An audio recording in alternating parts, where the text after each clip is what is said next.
Student, welcome to the e-classes of Super English High School. This is continuing of History chapter 7.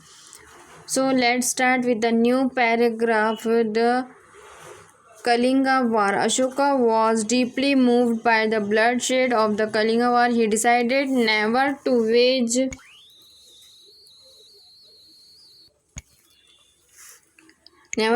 a war again. He became to believe that truth, non-violence, compassion and forgiveness were the important values.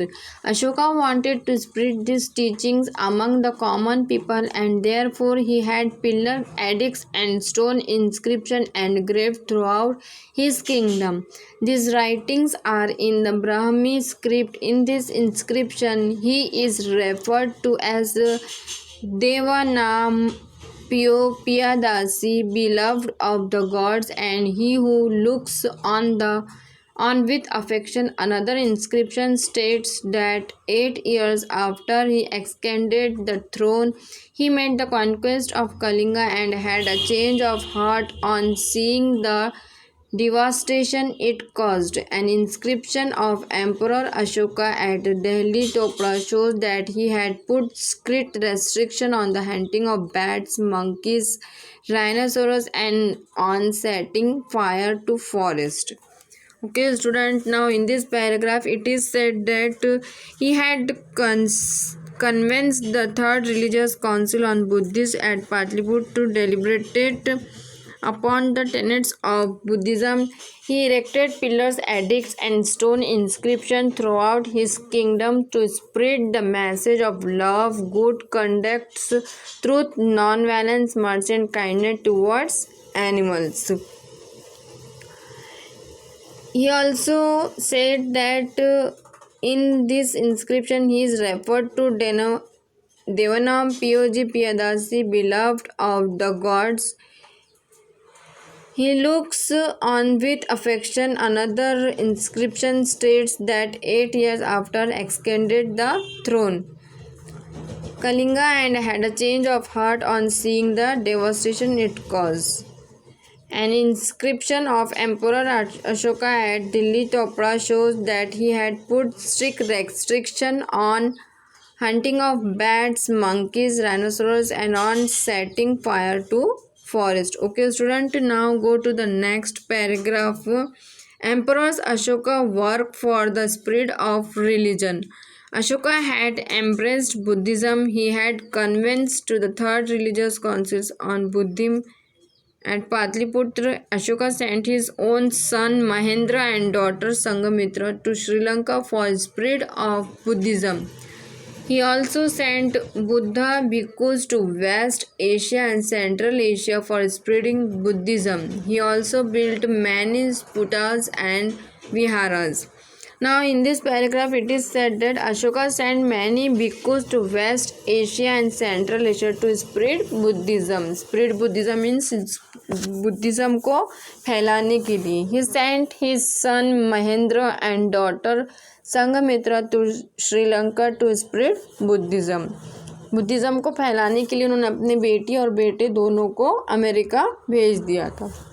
Now go to the next paragraph. Public welfare activities. Emperor Ashoka did laid stress on the creation of facilities for the welfare of the people.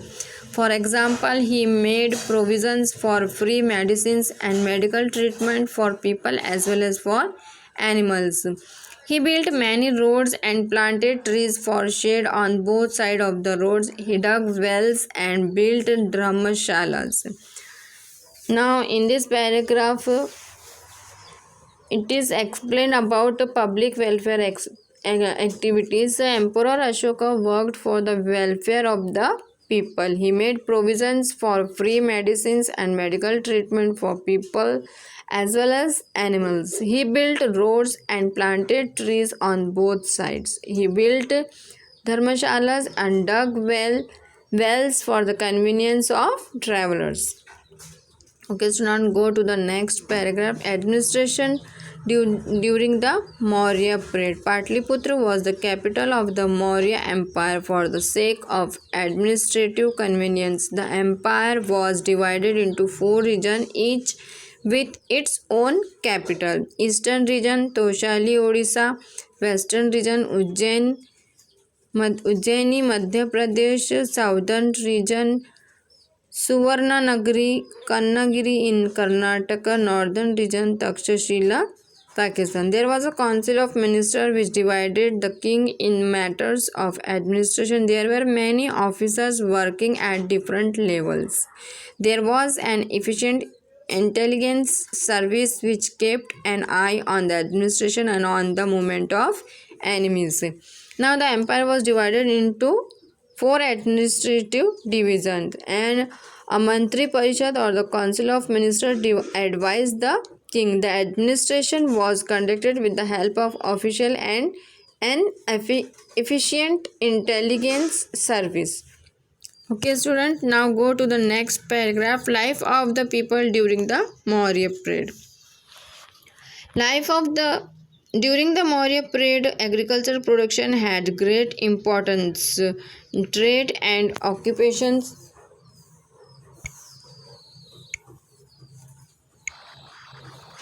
had also prospered well. There were many occupations like carving and engraving on ivory, weaving and dyeing cloths and metalwork. Black glazed pottery was also produced. Shipbuilding was carried out on a large scale in metalwork. The technology of making articles of other metals as well as those of iron had developed. Now, life of the people depend on agricultural trade and other occupations flourish. Production of glass, potteries and shipbuilding were large scale industries. Okay, now go to the next. Different festivals and functions were celebrated in village and towns. Dance and music concerts were a part of entertainment. Wrestling bouts and carriage races were popular, and so were board games and chess. Chess was called Ashtapad. Now many functions were held and festivals were celebrated. Wrestling boards and carriage races, board games and chess Ashtapad were popular means of recreation. Now meaning of carrier wrestling bouts means जो boxing जिसको हम कहते हैं जो and carriers races means जो घोड़ों की race होती है. Board games like that chess other also and the chest second word chess, second word is ashtapad, were also popular means of recreation. Now art and literature. During the period of Emperor Ashoka, the art of rock cut sculpture was promoted. The pillars erected by Ashoka are excellent specimens of Indian sculpture. There are excellent carving of animals like the lion, elephant, bull on these pillars. The chakra or wheels on the Ashoka pillars at Sarnath has a place of honor on the Indian national flag. The pillars has lions on all four sides, but only three are visible from the front. This is the official seal of the Government of India. The cave sculpture at Barabar Hills carved during the period of Ashoka are well known. These caves are in Bihar. They are the oldest cave sculpture in India. After the death of Emperor Ashoka, the Maurya Empire began to decline. After the Mauryas, many new states and some empires also emerged in India. The Maurya Empire was the largest empire in ancient India. In the next chapter, we shall discuss the political and cultural happening in the post-Maurya period. Now, talk about the art and literature. The art of rock-cut sculpture was promoted during the reign of Emperor Ashoka. Design means राज्य, उनका जो kingdom था. Ashoka erected pillars, stupas and vihars. The Dharma Chakra or wheel on the Ashoka pillars at Sarnath has been adopted at the center of Indian national flag. The lion capital on the Ashoka pillars at Sarnath is our national symbol. Now the cave temple at Barabar in Bihar is the oldest among the cave architecture in India. Now the decline of Maurya Empire. The Maurya Empire declined after the death of Emperor Ashoka. In the next chapter, we shall discuss political and cultural happening in the post-Maurya period. Okay, student, here we finished the lesson. I hope you all understood this. So read at 3 times this lesson. Take care and thank you.